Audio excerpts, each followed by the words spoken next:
سجدہ تلاوت کے واجب ہونے کے اسباب کیا فقہا نے نقل کیے ہیں؟ چنانچہ سجدہ تلاوت واجب ہونے کے فی الجملہ فقہا 3 سبب نقل کرتے ہیں۔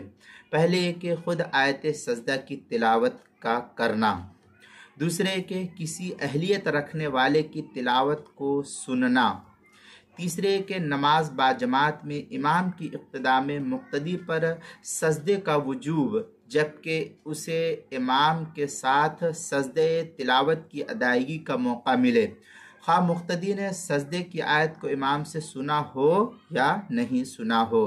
چنانچہ فتاوی شام کے اندر لکھا ہے وَذَكَرَ فِي الْمُجْتَبَى أَنَّ الْمُوجِبُ لِلسَّجْدَةِ أَحَدَ ثَلَاثَةٍ التِّلَاوَةُ وَالسِّمَاعُ وَالْإِتْمَامُ۔